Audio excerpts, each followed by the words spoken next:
Nonprofit governance. Nonprofit answers. Nonprofit board. Nonprofit management. Nonprofit marketing. Nonprofit resources. Welcome to Nonprofit Everything, the podcast where hosts Andy Shurick and Stacey Wedding answer your questions about all things nonprofit. Welcome to another episode of Nonprofit Everything. I'm Andy Shurick, and along with Stacey Wedding, we answer all kinds of nonprofit questions. So the way it works is you send us questions. You can send them to questions@nonprofiteverything.com. You can use social media to get them to us some other way. You can catch us in the hallway, whatever way works for you. Back in the 70s, when we had sitcoms on TV all the time, they used to make a lot of sitcoms during the year. Like, I think a normal season was like 26 episodes or 28 episodes or something like that, some ridiculous number. And inevitably, near the end of the season, the writers would just run out of steam. And you'd end up with something that was called a clip show. And what a clip show is where they'd take bits and pieces of other things that they'd already taped and kind of try to construct a narrative around them, usually with a bunch of flashback sequences or something specific, just so that they could have another episode taped and ready to go, and without actually having to get any actors in or to do any more work other than just a little bit of creative editing and maybe just a little bit of time in the studio. So because it's the middle of summer for us, that is what we're going to do today. Today is the first ever Nonprofit Everything clip show.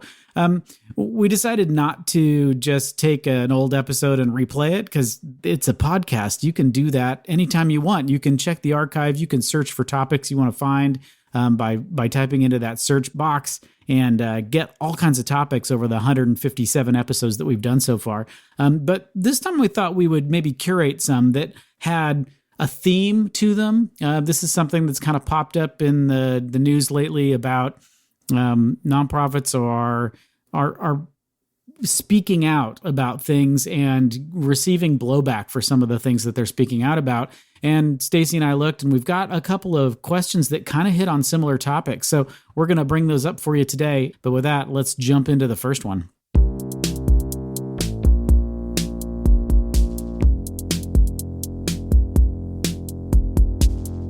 Andy, here's a good one. Our board member asked our executive director to record a message for social media talking about what they have done for the organization and why they would be a great choice for an upcoming election. Is this a good idea? It's not only a bad idea, it's probably illegal, right? So it depends on the only time that this could be okay is if the executive director is talking about it in their capacity as just a private individual. But that's really, really hard because you are always going to, especially an executive director, is going to be connected with the organization. So the IRS is very specific. And we just talk, Stacey, we'll talk about what things you can do, but one of the things you cannot do is either say that I would like this as an organization, as a nonprofit. The IRS prohibits you from saying, I would like this person to be elected for this position, or I would like you to not elect this person for this position. You can think it, but you can't say it.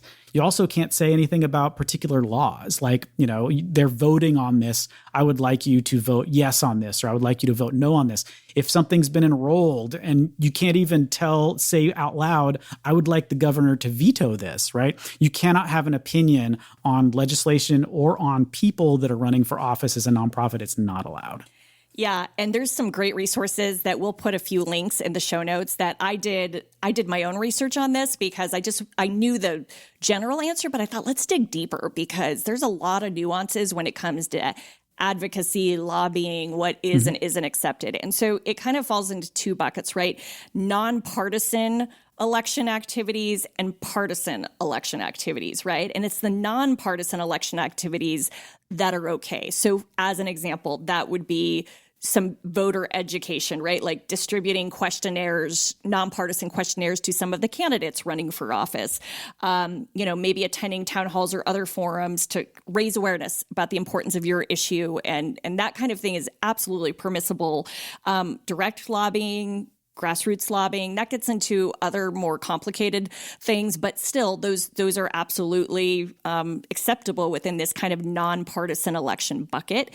And then kind of just encouraging and helping people to get to the post on election day to vote, right? Like those kinds of things are absolutely permissible. But when you get into like showing any kind of favoritism, right, on a, like you said, like with a candidate, like endorsing, opposing a candidate, rating candidates like on their support of an issue, like we give this person an F or whatever, like, right, not at all cool. So it's definitely something, especially I think so many organizations after what we've all experienced over the last couple of years, legislation advocacy is top of mind more than ever, it feels like to me. And so please educate yourself, like look at a couple of the links we put in here because we're only scratching the surface, and educate yourself, your board, your staff, because I think people do these things innocently.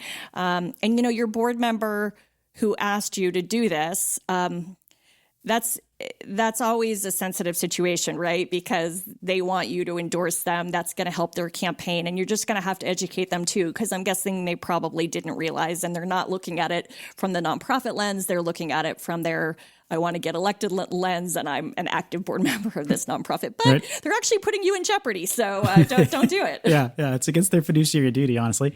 And I wanted to sort of add on to one of the things that you said, is because one of the things that I think a lot of nonprofits that don't look into this deeply think is that any kind of lobbying is prohibited. Like you can't have an opinion on anything, and that's not true. You can have lots of opinions, and you can talk to people about creating legislation. You can talk to people about like the kinds of legislation you want to see. You can educate people on issues.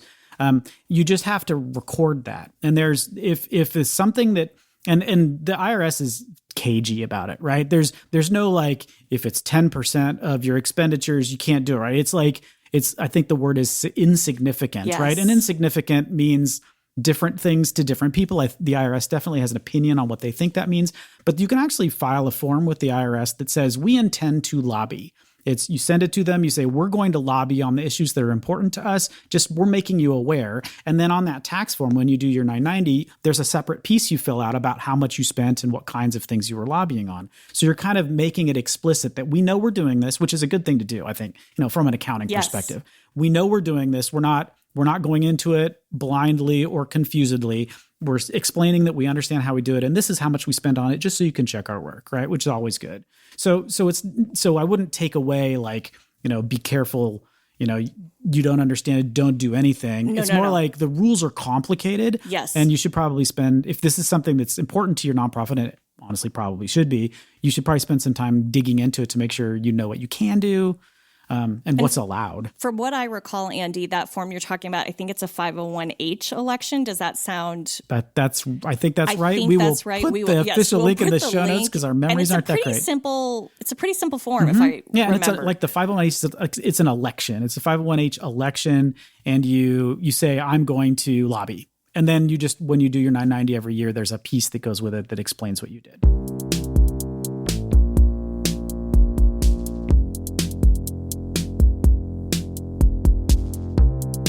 All right, Stacey, we have an elected official that wants to join our board. I have some hesitations, but wanted to know your thoughts. In your experience, if we approve this person, how will it shift the dynamic of the board? Great question. And I do think you want to tread carefully. I think your instincts are spot on here. So, like any board member, I think elected officials don't get treated any different, right? So they have the same expectations as your other board members. They don't get off the hook, let off the hook for fundraising because they have to fundraise for their own campaign, right? Like any of those things, still, it's consistent with all your board members. I don't care if it's, a gazillionaire, an elected official, God, whatever, like they all have the same expectations. But, I think you have to be sensitive. So I'm going to share like a few things I've seen where it can go awry. And so this kind of comes back to, are you willing to have the tough conversations? So nonprofits I know that have brought on elected officials, oftentimes they do sometimes run into the elected officials really having their own agenda, and it's very much it's not always an altruistic, like I care about your mission. And this is not every elected official. So if you're an elected official listening, please don't think this applies to you. But like it's also about like, is this about more like a campaign or visibility ploy? Because, or like a way to attract more fundraising dollars from other board members by being on this board. So I think you really need to like check in on the person's why and their intentions of wanting to serve on the board. And I also think, you've got to maintain some degree of a perception of neutrality. I have seen organizations where they go and because they are leaning in one political direction, those are all like, they get all board members that have that same, political, affiliation. And that really, like, back to when we think about diversity of perspective and background, like, isn't healthy for an organization. So we think you've got to be really balanced and be really intentional about the balance. So if you're getting too many of, elected officials from one side, if you've got like all Democrats, you probably need to pepper in some Republicans. Like, I don't know, like you need to like make this balanced, and it also is going to make for just a richer board. So those are some of my like things to say, make sure you do this. And also that you're willing to have the difficult conversations. If an elected official kind of goes rogue or starts like harassing people to meet with them or help support their campaign, that's not good either. And you've got to be willing to have those tough conversations. So what do you think about the risk of politicians typically, especially if they've been elected, they have lots of public statements, especially if they're running for re-election. They talk at board meetings or, school board meetings or county commission meetings or whatever it is, and they always have positions. And how much is your nonprofit on the hook for things that an elected official might say that like maybe doesn't reflect what your nonprofit's for? Yeah, no, that's right. You got to be really, really careful with it. And I think, we've had other questions in the past about people making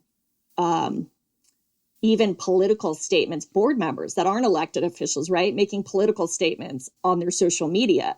And there's those questions that have come up about how do you handle it? Are there right? Like, what are the guidelines? And so to me, at the end of the day, it all comes back to the organization. And so you've got to have those really honest conversations, I think, up front and probably do a lot of homework of how does this person represent themselves in public? What kinds of things are they saying? I mean, I'm going to just be really blunt. I think it's a risk, and I think there's other ways to involve elected officials, not necessarily on your board. I think it can be really risky. So I sort of lean a bit taking an approach on this where you got to be really careful, really, really careful because of what you're saying. I feel like, the scrutiny is a huge piece of it. And they are public mouthpieces a lot of times that are saying things that their party might want them to say that might be the opposite of what your mission is. And having them on the board a lot of times is a risk. I think you really do need to step back, as you said, and say, why do you want this person on the board? Because this is kind of a rookie mistake that I see a lot of brand new organizations make, because they want the legitimacy that an elected official might come, if you're bringing on somebody who's the mayor, you're like, you can say, hey, the mayor's on our board. But like in my experience, these people don't do a whole lot because they're so consumed with their own responsibilities and they're on 9 boards. Like if you look at, there should be a limit to the number of boards that any board member is on. Agree. Because you can't be on 100 different boards and be expected unless that's all you do, unless your only job is to be a professional board member. And there aren't many of those, that this elected official isn't going to give you necessarily the attention that another board member might give you. And I'd say be careful about thinking about the legitimacy of your board as a something that's required to get donors or funders or the community to take you seriously, because it's really more about your mission and like how well you're executing it, and less about like how famous the person on your board is going to be. I've seen that a couple of times. So the electeds is the common one you see where like you're basically putting a famous person on your board. But anytime you pick like the CEO of the major industry in your town, right? That person's going to give you 0.001% of their attention and isn't necessarily going to be the best person that's going to be moving your mission forward. I'd be super careful and, say avoid it unless there's some compelling reason that requires you have an elected official on your board. I mean, I am thinking I have one exception to this. Like, so someone that, is a city councilman, in Las Vegas and had a very, very personal tie to the mission, right? Was part of before he got into politics, right? Was very much a part of kind of getting this organization started and off the ground, and has a really compelling story that also is incorporated in a lot of his sort of just what he shares politically. And that one feels a little different because it just truly is someone who's kind of put the sweat equity in and who's been able to somehow navigate and still be someone respected in the community. But I find those to be so few and far between that, yeah, I'm like, if there's probably other ways, like you could have, this is where people start creating like these other things, right? Like, oh, let's create an honorary counselor, whatever. Like, yeah. But like something where we can still show the affiliation, but like without having it be someone who's a decision maker. And I definitely think that's the way to go.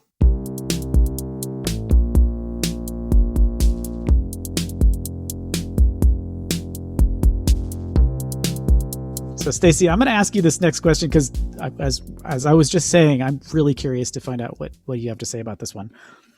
I've recently noticed that one of our board members is liking and sharing social media posts that make me really uncomfortable. He's a rich white dude, so I'm not really all that surprised, but I'd like to think that at least some of our mission has rubbed off on him. Obviously, it would be career suicide to tweet back, "Walter, knock it off with the All Lives Matter bull." But I'm also now having trouble taking him seriously in board meetings.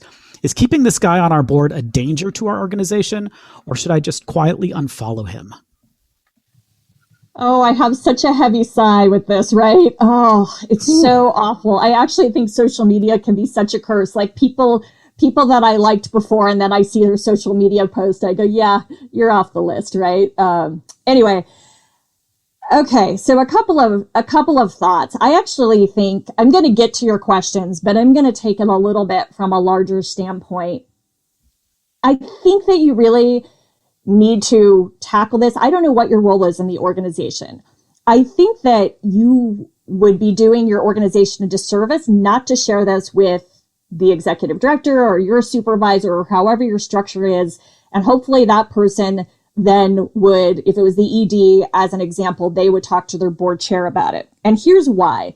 Like, maybe people don't realize he's doing this, but I mean, the honest to God truth is that when you serve on a board and, there's so many, I'm assuming this board member may also occasionally share posts from your organization, or I have no clue if this board member actually is connected online, showing like in his profile on social media that he's a board member of your organization, but we know that people can figure it out easy enough. And so just like an employee is sort of always representing an organization outside of, the actual work day, so is a board member. And so I've seen a lot of organizations struggle with this, especially with some of the civic unrest and political unrest over the last few years. And so one of the things that's starting to happen is taking sort of, if you have a social media policy for employees, actually taking that and adapting it for volunteers. Oh, it's particularly volunteers in leadership positions like board members,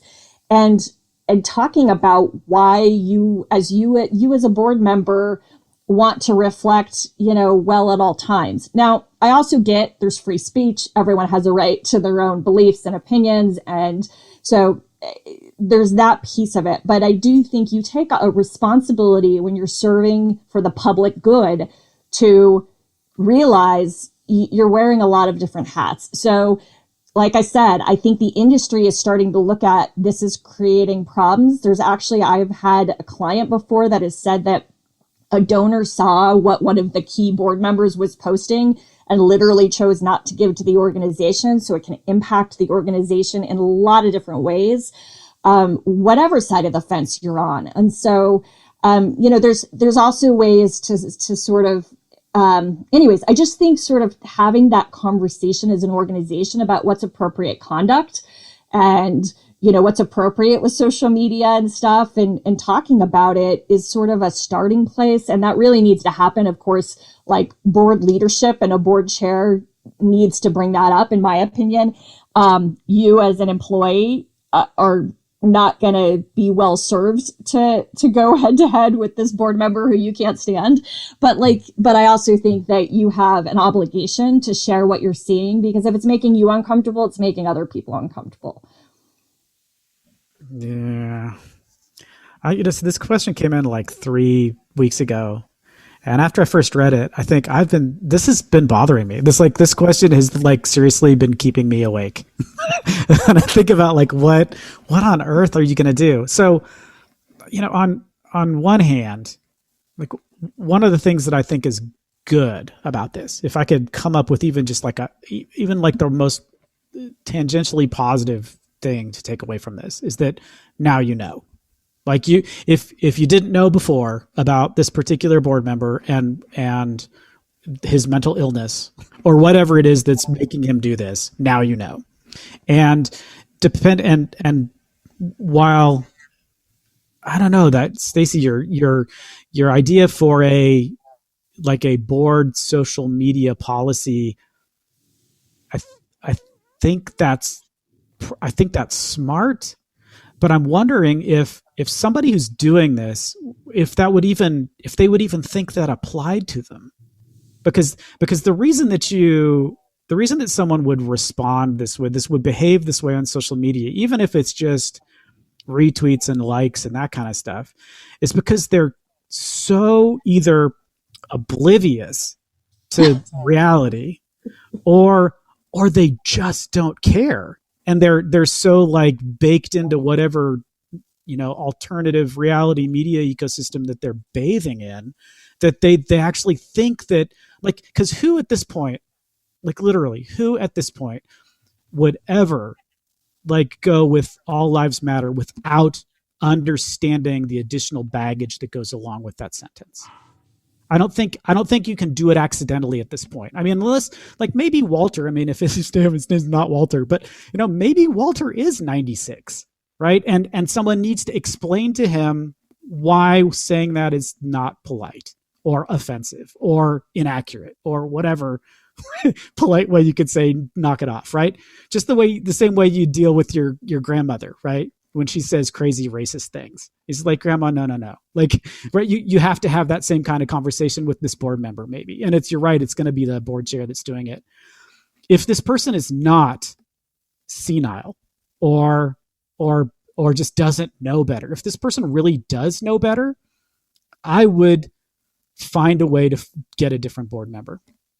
But especially if there's something, if you're in some sort of social justice organization or organization that's even tangentially related to a social justice organization, if you're doing something that where you need to be having these conversations because of the inequity of what you're trying to solve by serving what you're serving, if this person really believes this and is really like on board with that kind of nonsense, I think that's somebody you just don't want on your board. That's somebody that you want to figure out a way, have the bank send you someone else. Have, whatever this person is, like, this is not acceptable in the organization that we have. And that's the conversation that I think the board chair should have with this person.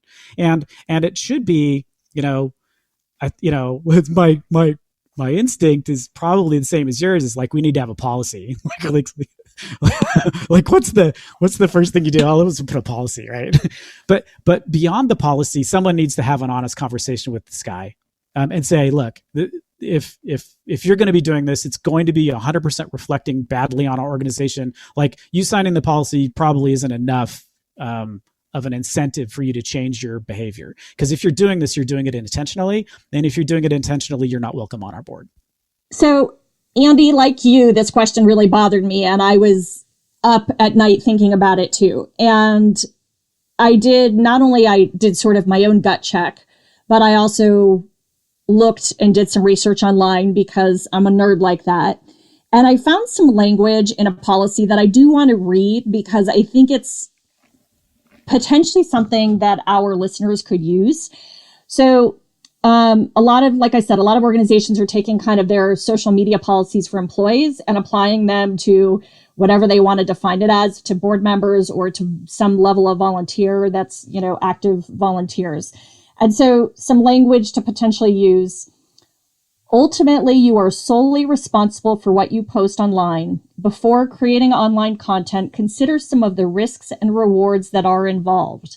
Keep in mind that any of your conduct that adversely affects XYZ organization, its clients, and its ability to secure the resources needed to fulfill its mission may result in XYZ consequences.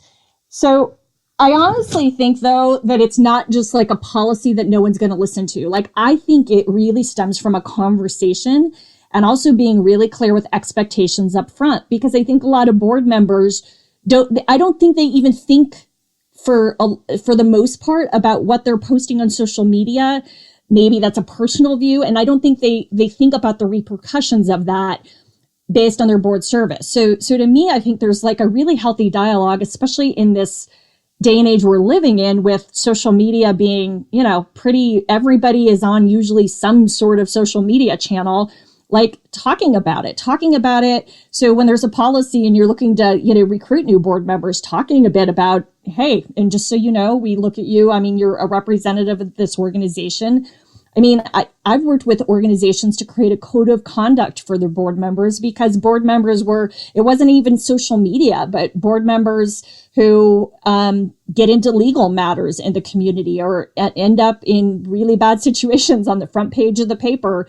And that organization has got to think about, what do we do in those situations, and and here are the repercussions. It's not just a policy no one's going to follow. This is a policy where we're going to actively monitor it. And if we notice you're breaching it, there's going to be a conversation had, and potentially you're going to lose your seat on the board. There's got to be consequences. And I just really think, I think that, organizations are not even thinking about this kind of stuff. So I'm so grateful for this question, because I think it's becoming a much hot button issue these days. Yeah. And, and as much as I'd like to think that the hard line is the right way to go, I think you're right, because inevitably someone is going to be in the opposite situation where something that they post in social media, which I would personally agree with, which I think would be a smart thing to say or an opinion to have, is going to resonate the wrong way with the leadership of the organization that they might be a board member of. So if so you're the board member of a religious school and you said something that offended the people at the religious school, am I okay then with that person getting kicked off that particular board because of their progressive views? And I think it's okay, just because that's okay for that to be a two-way street. If the organization really is going to be successful, they're going to need to have a diversity of opinion on the board anyway, and it's up to the rest of the board to decide where the line is drawn for diversity of opinion. Yes. So just because you want to have enough different voices on the board to be able to make your organization make the right decisions most of the time, or to think about things that you wouldn't necessarily be thinking about. But you got to also be able to draw the line when people are just, not good people. Just because someone has money or works for a particular bank or something doesn't mean that they automatically get a seat on the board. If as a person, that's not somebody that you're going to want to have to engage with. I don't know. This question is horrific. It just there isn't a right answer, I don't think. No. I don't. And I even with more, a lot of times, if the question's hard, we always kind of default back to we need more information. Exactly what's the role? And on this one, I don't think it matters. I think this is just a really hard situation that I'm not sure what the answer is. I would love to hear from listeners. Yes. Who should we be talking to? Who should come in to talk? Who can we call in as a guest expert on this particular thing that might be able to give us really good advice? beyond obviously the good advice that Stacey's already given. I haven't given any good advice yet. No. But I'd love to hear your opinions on this. Like, what would you do? Like, what am I completely wrong to just think, yeah, you're gone. You're out of here, Walter. Sorry. We're just we moved the board meeting during your nap time. I'm so sorry. And Andy, and I do have to say this to go full circle. Like, I think there should be consequences, but I am just a believer. Like, I think about this with all like people, whether it's an HR issue with paid staff or whether it's a volunteer issue or board members. I think organizations need to be crystal clear on their expectations, what is and isn't acceptable. Sometimes we add to that list, right? When we find out new things that we didn't even think about in the first place, and that's okay. But like, I feel like there needs to be some sort of, I don't know, I call it a paper trail, but just philosophically saying we operate with the values that we're going to share with you, what it means to be a part of our organization and the values we operate under. And here's also what that means if that's not followed. Like, and I feel like, so to just go to, I think it's really poor judgment on this board member Walter's part to do this. But I also think like you said, Andy, I mean, maybe he's whatever. We don't know his background, but like maybe he's just oblivious. So like starting to have these conversations. So I definitely, I mean, the one thing I feel super confident about is not being quiet about this. I do think this needs to be raised because it's something that you could actually, help protect your organization doing that. And to your point about, is keeping this guy on the board a danger? It could be, right? It could be a danger to the organization, its reputation, potential donors or funders or people who want to get involved. It absolutely could be. So I think that it's imperative to kind of put it up the food chain and rise it up the food chain and see where it goes.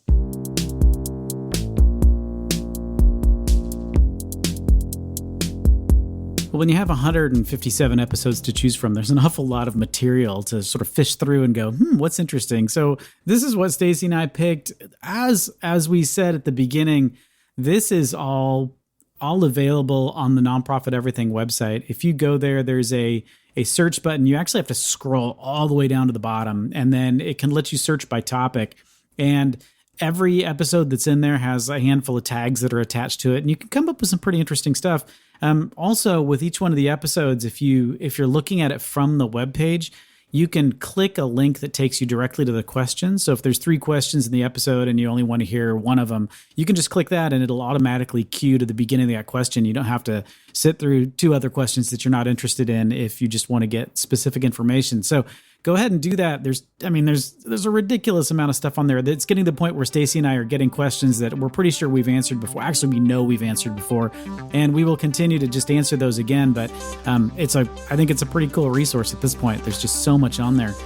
With that, thank you very much again for taking the time to listen to the episode. We will be back with fresh material in 2 weeks. We promise. Thanks for listening. Bye.